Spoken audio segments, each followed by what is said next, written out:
your parents that helped put this together. So give a round of applause for all of them as well. We have an incredible sports journalist panel for you. So let me introduce our next few guests. We have Ryan Herrera. Ryan, give a round of applause for Ryan.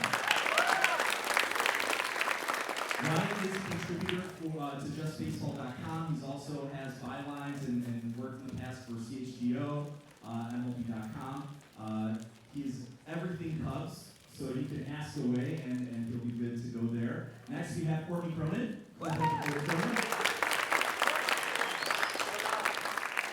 Courtney covers the Bears for ESPN. You can also see her on Around the Horn, featured on television, the radio, ESPN 1000, you name it, she's there, and she will be covering the Super Bowl very shortly. So, there you go. And of course, last but not least, we have Annie Possible, who covers, covers the Chicago Sky, WNBA for the Chicago Sun-Times.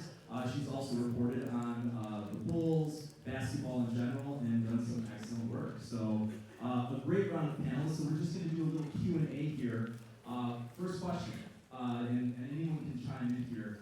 And I know that when you go into sports, obviously you have your own history involved in sports. This could be looking back from Little League, or it could be, what you did in high school. So kind of what was your sports history as an athlete or just as a fan? I guess I'll start. I played sports my entire life, and my whole dream was to become a Major League Baseball player, but I didn't grow after 8th grade, so I didn't end up maybe big enough to be able to do that. So the next step was to go into sports journalism and stick around sport, but like baseball, as you said, like I cover the Cubs or I cover MLB in general, but baseball was always my sport. I started playing that when I was in first grade, 7 years old, 6 years old, something like that. I played throughout all the way to the end of high school. So that was just kind of a natural, like, what sport do I want to cover once I get into the business, I get into this job, and baseball was the sport that's always been closest to me, and always, my knowledge is in baseball. Everything I know is baseball. So that was a natural kind of launching off point for when I started my career. It's been great ever since, but yeah, baseball's been my number one. I also played basketball, even though I was really short, but that ended after sophomore year of high school. So baseball was. I played soccer. I wasn't very good, but I played soccer through junior varsity in high school. And I got 3 concussions in a year and a half span, so my mom made me make the hard decision of retiring, which, save your brain is a smart thing to do. But I went to Glenbrook South High School, and my high school had a radio station. So from a very young age, I got exposed to doing play-by-play, color commentary, being able to be a sideline reporter, and kind of knowing what I wanted to do around 14 to 15 years old. Not saying that you guys right now, if you don't know what you want to do in your career, it's absolutely fine. I just got exposed to it very early, and it was kind of serendipitous to where when my athletic career ended, my journalism career began in earnest. And my high school had radio, a TV station, and then I started writing for the student newspaper as a senior. I actually took it as a class and decided that I kind of like writing and I want to get into this more. So that set me up going into college. I went to Indiana University, and I knew immediately, I was like, I'm going to major in journalism. I'm going to continue what I did in high school and do it at a bigger, Big Ten school, a bigger stage, a bigger platform. And honestly, I've never really thought about doing anything else. Like, I've sports, whether it was playing it growing up, whether it was covering it from high school to college to my professional career, it's kind of always been what I've done. Yeah, similar to Courtney, I always knew from an early age that I wanted to be a journalist. I played basketball in high school. I also was not, the best athlete, but I enjoyed it. It was fun. And I was obsessed with LeBron James. So after practice, I would always come home and Google his highlights. And this was when everything was on YouTube, so I'd spend hours falling down a rabbit hole, his old St. Vincent, St. Mary highlights. I was just obsessed, and my mom one day was like, you could be that person who tells the stories about your favorite athletes, and that was it. So yeah, at 15 years old, I out, you know, if I can't play the sport, I'm gonna write about the sport, cover the sport, and I didn't, like Courtney, have the exposure to radio and broadcasting early on, but just having an idea of what I wanted to do early was super helpful. You all went to really big schools, really great sports journalism schools, Missouri, Indiana, Iowa. Kind of going in, maybe freshman year, first did you, most of you, I would think, declared your major pretty early on that I want to go into journalism, you had maybe sports in mind. When you're a freshman, how does your introduction into sports journalism go, and how do you kind of find your footing at college? So I kind of actually didn't go into it. I declared early, but I kind of was too late on a couple things. So I didn't start off like freshman year writing for a newspaper or anything like that. But I did start writing for a couple sites, like an SB Nation site, Rock M Nation, which is the Missouri Tigers, like SB Nation branch. Did a few things for them, covering like smaller sports, baseball, softball, whatever it was, women's basketball, and then I got to men's basketball and then football later on. So that's kind of the route I took before latching on with like the school newspaper or like the community newspaper funded through the school. So that for me was not that I regret not starting it early. I guess in a way I do, because I wish I would have gotten started earlier. But it was kind of something where once I didn't get started in it, I knew pretty quickly. I knew I had to catch up pretty quickly once I did, and that took a lot of work, a lot of hours, a lot of extra time that I could have used my whole freshman year doing that. But in the end, I would say that Missouri School of Journalism was very good about helping you get to that level you need to be, regardless of when you start or when you're getting to the end. So yeah, I'm talking in circles now, but yeah, I wish I would have gotten started a little bit earlier. But I eventually took the right path and got to obviously where I am now.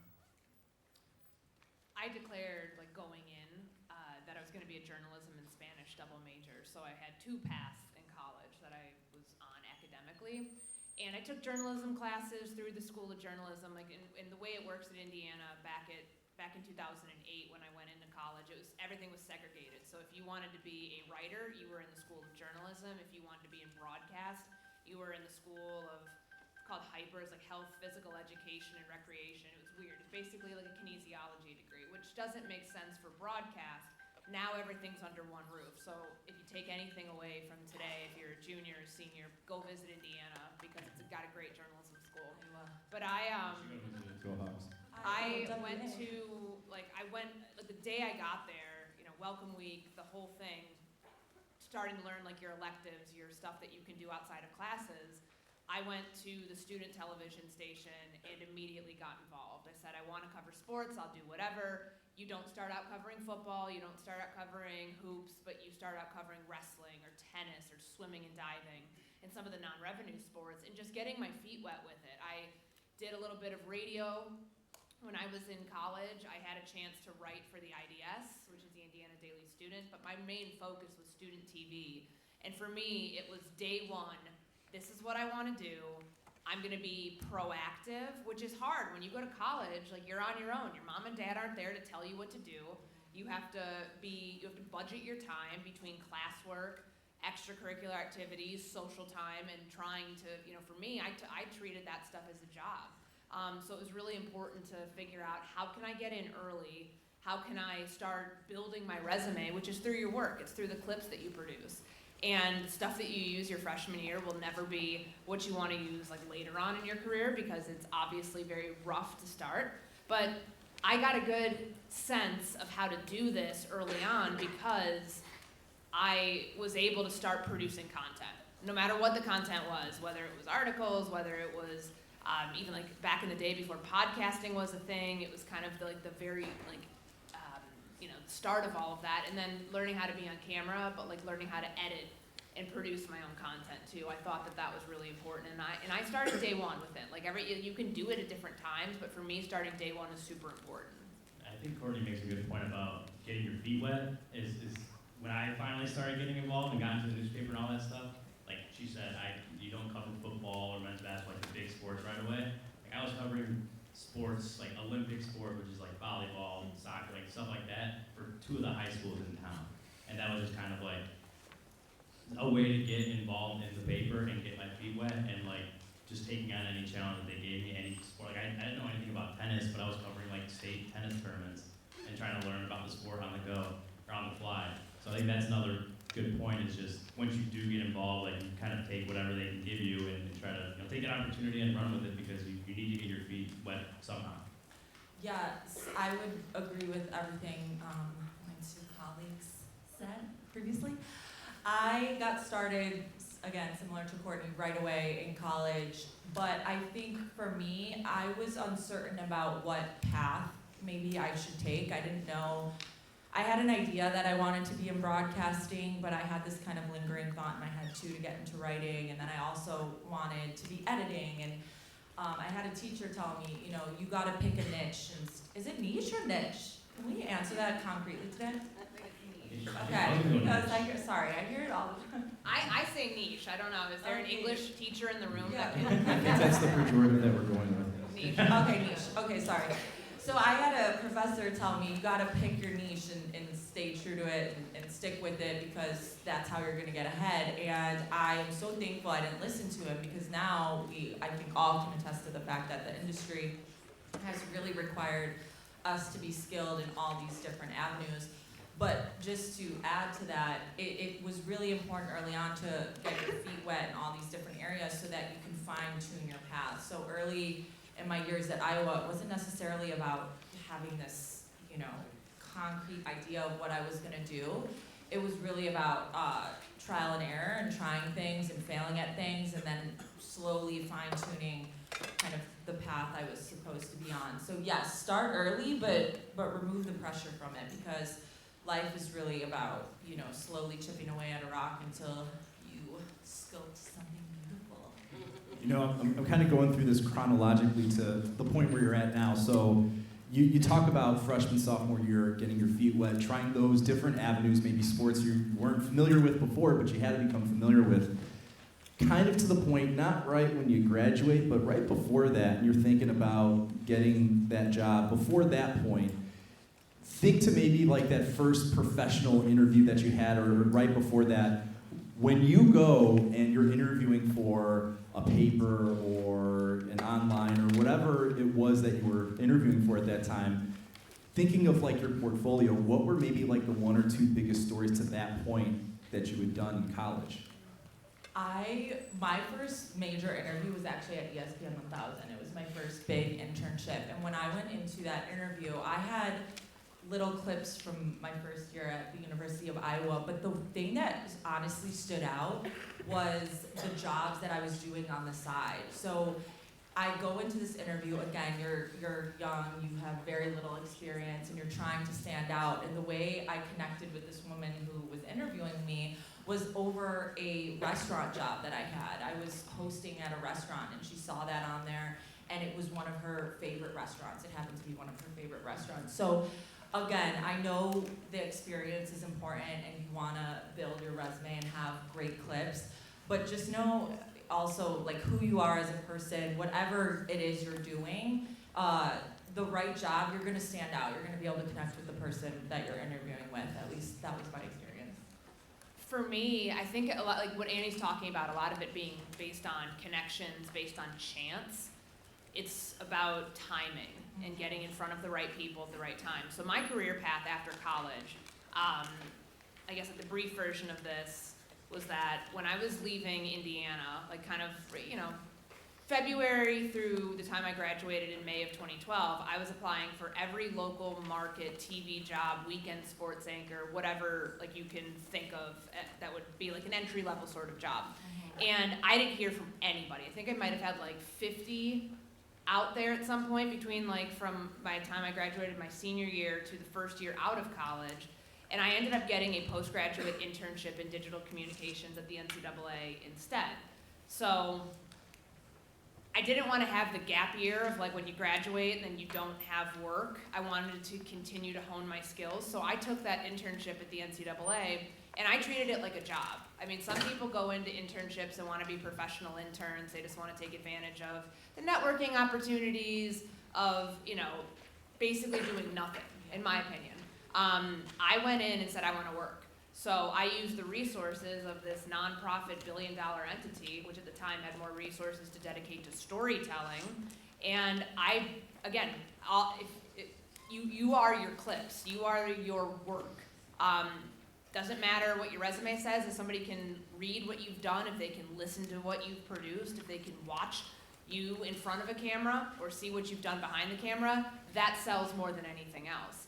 So I kept using, what I did use the time in my postgraduate internship was about June 2012 to April 2013. And I built up my portfolio that way. So it was honing the stuff I did in college, rearranging, having people already in the industry looking at my reel and my writing clips at that point and saying, this is good, this is not so good, I would move this around. Because you have like a very short amount of time. If at least the way it worked back in the day, you'd send out DVDs. Does anybody here know what a DVD is? Probably not. Now you put your YouTube link together and you email it because it's what you do in 2025. But I was sending out DVDs after I'd like redo my resume, and like I was doing it like once or twice a month. And the stories, I guess, that probably like got me in front of my first real job, which was at the Clarion Ledger in Jackson, Mississippi. It was a newspaper. I applied for a job for the Mississippi State beat writer position, which I knew I really wasn't qualified to get as a writer, but we covered IU basketball, IU football as a beat in college, so I felt that I had, the qualifications. I know what it's like to cover practice, I know what it's like to cover games, I know what it's like to write features, enterprise, all of that stuff in video form. And I just kind of shot my shot. I sent my stuff in, didn't hear anything for a while, and then the executive editor of the paper called me and said, kind of like long story short, the sports editor saw your reel and handed it to me saying, I have my writer, I know who I'm hiring for this Mississippi State position, but I know that you're creating a video journalist position. Here's somebody I think that could be a candidate. So it was a job that wasn't even on my radar, but because this sports editor was impressed by my quality of work to the point where he said, this person should be in our company, this person should be in our paper, she can do good content, she can produce great content. And it was an opportunity kind of like, don't ever think that just because something says one thing, that there might not be an opportunity somewhere else within the same place, or just, making sure that you put, I guess, yourself out there for multiple opportunities, not just the one that's like right in front of you. Right. Oh, just to add to that really quickly, when I graduated, I similarly could not get a job in journalism, and I applied and ended up taking an internship in marketing. And everyone's like, wait, this isn't what you want to do, this isn't where you want to end up. And I'm like, you have to take sometimes the job that's in front of you, because again, getting back to that point of trial and error, you say yes to one thing for it to lead you to another. And if it's not necessarily exactly the job you want, you have to take that opportunity then to network and to get in front of the people that you want to get in front of. So sometimes saying yes to something that doesn't look exactly like what you want it to look like, you can create the job that you're looking for. Yeah, my story was kind of like, not necessarily luck of the draw, but kind of like things don't always go according to the way you planned them out. So I obviously was a journalism major, but I also got a second degree in secondary education, in high school English. And my parents, when I did that, they're like, you're crazy, you're never gonna go into teaching, and so far they're right about that. But so I ended up staying at school for a fifth year versus just a regular 4 years to finish the first degree. And at the end of that fifth year, I had applied for this, it's called the Sports Journalism Institute. It's about, diversifying the newsrooms and stuff like that. And out of, I don't know how many applicants, there was only 16 that got selected, and I fortunately, was one of the ones that got accepted into that.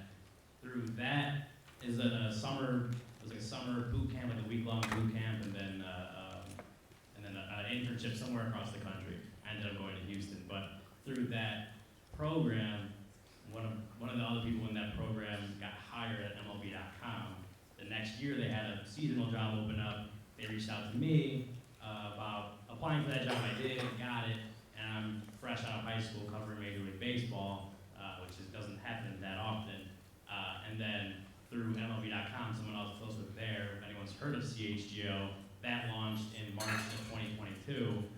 They reached out to me about covering the Chicago Cubs for them, from the ground floor, a startup company covering the Chicago Cubs for them when they launched. So that was almost 3 years ago now. So at that point, I'm 25, 26, covering the Chicago Cubs, one of the biggest brands in professional sports.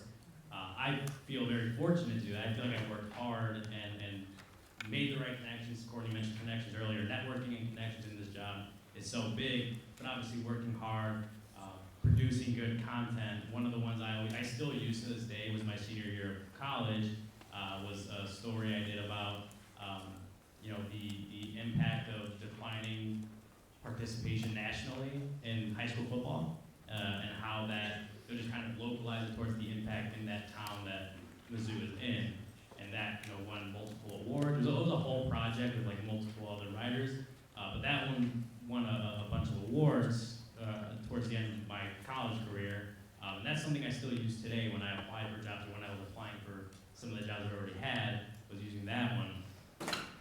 So that was an example of I feel like I did work hard and put in the work to get there, but I also feel very fortunate that at the age I was coming out of college, I was able to do some really awesome things and cover professional sports, professional baseball, the Chicago Cubs, who everyone here knows who the Chicago Cubs are.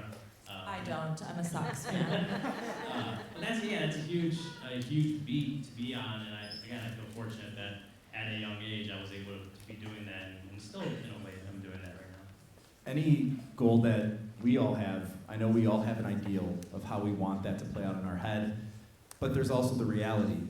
Going into sports journalism, I'm sure we had ideals of how things were going to be, or at least we had this vision of the way it was going to be, and then there's the reality. In each of your respective careers, how did the reality differ from the ideal maybe that you went in with? Oh my God.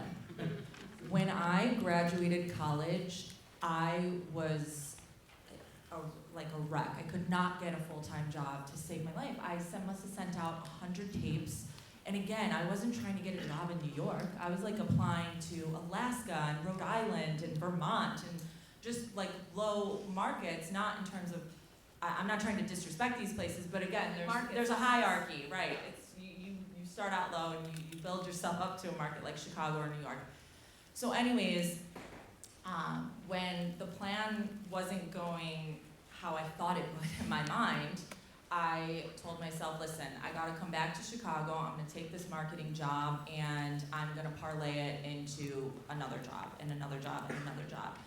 And so those first 3 to 4 to 5 years, I was freelancing, and on the side, I was working at restaurants, I was working at a hair salon, I was working as a bartender. I was getting fired a lot from these side jobs too. I was not a great bartender or host at this restaurant I worked at. Anyways, I had a great support system who just kept telling me, you gotta stay committed. It's gonna work out. You gotta keep putting yourself in these rooms. You gotta keep shaking the right hands, and you gotta keep building your clips up. And so those first 4 years were really challenging because it just took a lot of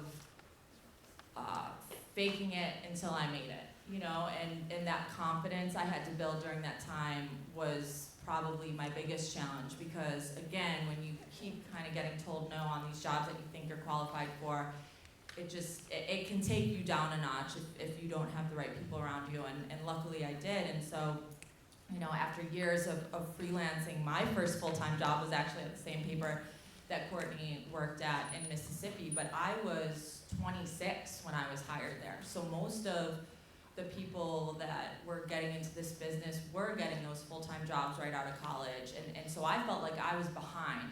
But the reality is, each of our stories are very different, and had I not gotten that job at 26, I wouldn't have been ready for it until that moment. So sometimes, when the path does not go according to plan, it's actually the universe looking out for you. So sometimes you just gotta ignore what everyone else is doing, and you gotta stay super locked into your life and what's bringing you joy. And let me tell you, like the hair salon I worked at, I met my best friends there, the best friends in my entire life, like at this shop. So each experience is serving a purpose. Going back to, like, I think Annie makes a great point of everybody's path is different. Some people start out in a tiny market covering high school sports. Some people start out in a place like Chicago covering a major team. There's no right or wrong path, but I think you've got to be realistic about what you want to doing the things that are going to put you in position to get there. So for me, in applying to all these jobs after college, or during college rather, and getting the only thing that said yes to me was this internship at the NCAA, I knew I had to go because I knew that this was where I can hone my skills as a storyteller. And really for me, the digital part of it, so getting to learn, all about like kind of the production element to make my videos that when you're starting out, you don't have a crew with you by any stretch. You don't have anybody editing your stuff. Like, that's me editing, me doing the audio, me doing the camera work, me doing the lighting. So like, I had a chance when I was an intern to get to do real world stuff to make my content great. And it wasn't what I thought I was gonna be doing when I first graduated college. I thought I'll start out in a small market in the middle of nowhere, be the weekend sports anchor, and go from there. And honestly, I'm really glad that didn't happen, because that was, I know a lot of people who have gone the small market TV route. There's nothing wrong with it, but there's a big burnout factor in that, and sometimes you just don't get to the top.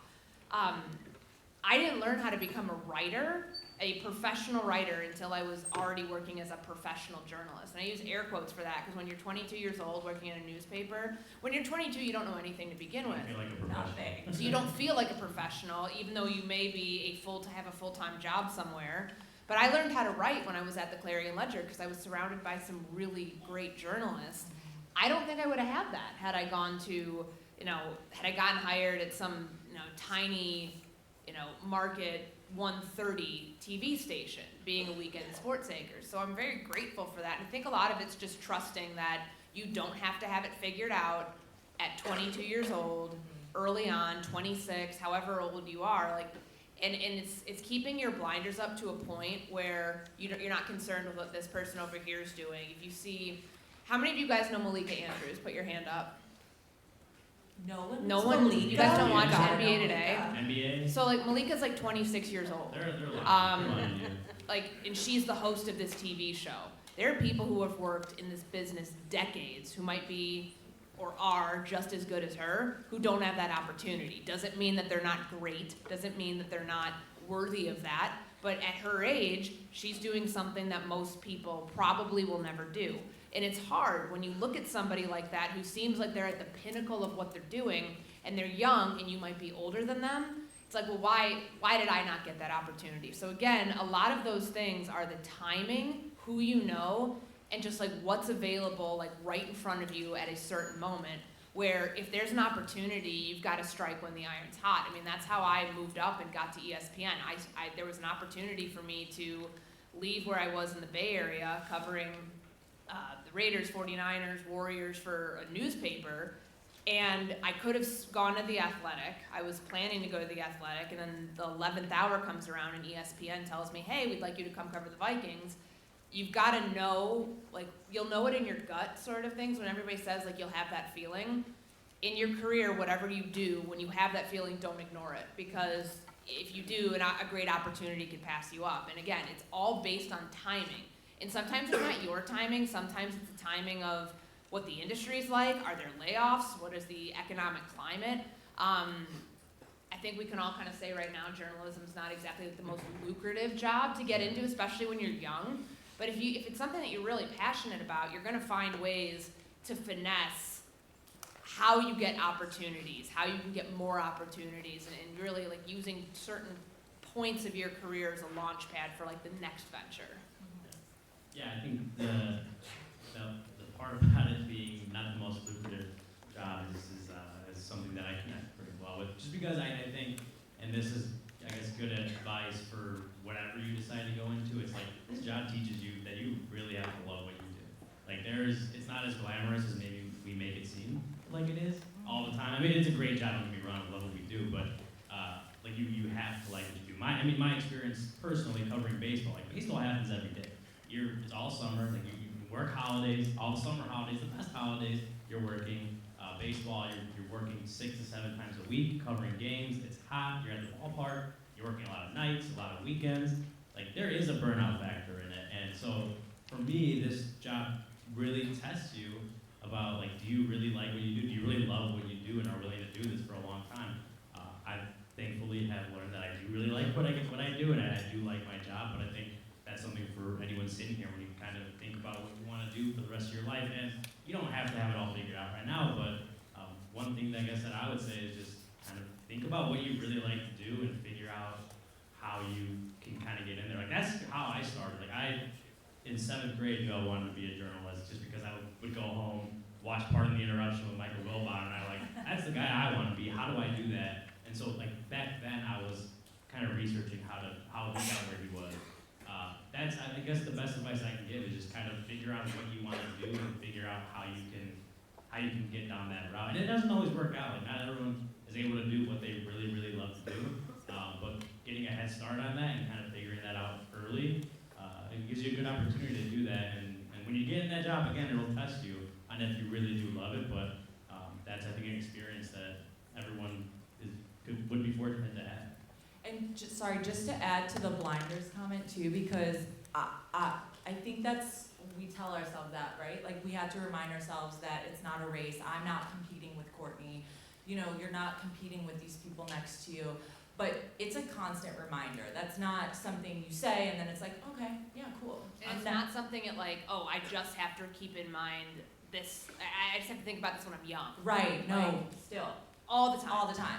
So it's a constant reminder thing. It's not something you tell yourself once and then, yeah, you're good on it. You're repeating it to yourself. And I think the point of repeating it to yourself is that reminder that what makes me great is different than what makes Courtney great. So you gotta think about like, you are your own thing, totally unique from the person sitting next to you. And so if you stray away from who you are, you're losing your sparkle, you're losing that thing that defines you and is gonna set your life apart from anybody else's. So again, when those doubts come into play or you're considering, oh, well, she got here this way and he got here that way, so maybe I need to kind of match what they're doing. No, you gotta stay true to who you are and what it is that defines you and makes you special, and just know that we're all constantly, having to remind ourselves of those things. I think timing-wise, we got about 9 minutes left, so this is the perfect time to now segue into you, the audience. So this could be questions that you have about the field of journalism. This could be questions that you have about specific sports. Remember, baseball, football, basketball, all covered up here. You could go other ways as well. So let's hear the questions that you, the audience, have. This is your chance. So audience members, who's got a question? Question? Gabby, open it. Gabby? Over on the side. On this side? Go for it. What's something that you regret not doing in high school? Something you regret not doing in high school. God, it was so long ago. I guess another thing that is similar to my college experience, that I started late getting involved with the newspaper, stuff like that. I didn't get started, even though I knew I wanted to be a journalist in 7th grade, I didn't join the school newspaper in high school. I went to Elk Grove, by the way. I didn't join the newspaper until I was already a junior in high school. And it was another thing where I had to kind of get, caught up pretty quick versus having the 4 years of doing that. Starting, if I would have started freshman year, I would have had a lot more time to kind of get into the mode of a journalist, figure out what it is to be a journalist, to do that. I didn't get started until 3 years, I guess, into high school. And I guess as far as my job goes, I regret that part of it, that I just didn't get involved sooner. Similarly, I didn't start writing for the student newspaper at Glenbrook South when I was in high school until my senior year, and I did it starting with a class. It was a sports writing class, and then just kind of continued on with that my second semester. So I wish I would have done that earlier. More of an extension, like what I wish I would have done in college, taking creative writing classes. Like, if you guys have that opportunity in high school, if you have the opportunity in college, take as many writing classes as you can, because in my mind, and again, it was something I didn't know at the time. I was on the broadcast track, and writing for broadcast is very different than writing in print, or for like just writing for like you guys don't read print, so I'm trying to use it for whatever websites you guys articles, whatever you read. I wish I would have taken more classes that taught me how to be a critical thinker as a writer earlier than kind of having to figure it out on my own. So if you have those opportunities here, English classes that might not just be something that you're required to take, I would recommend if you have it for an elective or something else, to get involved with just more facets of writing, more styles of writing, genres that you might not normally think about doing because it's not like required in your day-to-day education. I'm gonna go completely sideways and say I just regret not being more present. I think when I was in high school, I put a lot of pressure on myself to have it all figured out, and I know that's a good thing to have big dreams and to push yourself really hard and to have expectations for yourself, but I really wish I had a better understanding that life does not end with one decision or one happening in high school. It literally is just the beginning.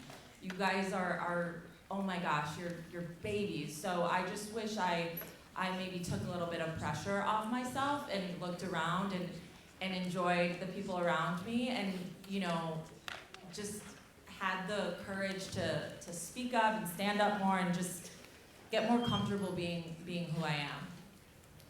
Another question? Who's got another one? In the back. Say it one more time.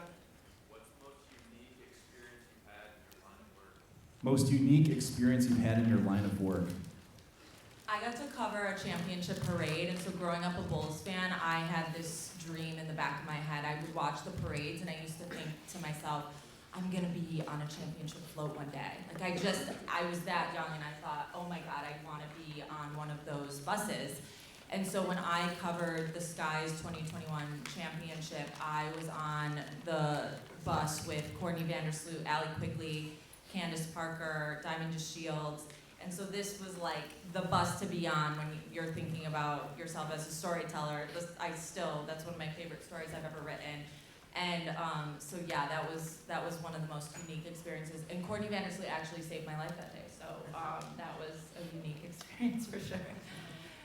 I don't know if I have just one. I would say that, covering an NFL beat and getting to know the ins and outs of different franchises, because I covered 4 of them in my career intimately, there's something new every single day. You'll see players come and go, trades happen, front offices get blown up, firings, hirings, and I don't know if other parts of my job led to that. So I went from like covering high schools to colleges, now into the pros, and everything's different. I think that every experience you'll have along the way, which is kind of probably not answering your question fully, will lead you to the next one. But for me, getting to see how the sausage is made, more or less, inside a professional franchise, and knowing that like 90% of what you can't report. So like how to be a journalist, like one of the #1 things about learning how to be a journalist is knowing what's that line of information that I've gathered that I can report versus what you can't report. Totally. Similarly, I don't really have one that specifically sticks out because it is something new every day, especially in baseball. Like I said, there's 162 games during the season. It's a new game every day. You kind of put whatever happened the day before in the back of your mind and move on to the next day, next game. I will say the coolest thing is just like growing up a baseball fan. I grew up a Cubs fan. Obviously, you get into this job and you kind of put fandom behind you, but getting to cover the Chicago Cubs and talk to players and coaches and front office personnel and other players on other Major League Baseball teams, like it is very cool. It is a super cool job, and like I said earlier, it's not always the most glamorous job, or maybe it's glamorous as maybe sometimes we make it seem, but you step back and you're like, I get to cover the Chicago Cubs for a living. I get to talk about and write about the Chicago Cubs for a living. That is a super cool job. It's a super cool thing that I get to do on a daily basis. And so yeah, I don't have if any Cubs fans here, like Drew Smiley's almost perfect game a couple years ago was really cool. school, or Christopher Morel's walk-off home run against the White Sox was pretty fun to cover. So there's individual games and moments that were awesome, but I would say overall, like, getting to do this job and just stepping back and saying I get to do this job is very cool. We have taken it right up to the limit. We have about a minute and a half before the bell rings. So with that being said, if you could give one last round of applause for our guests.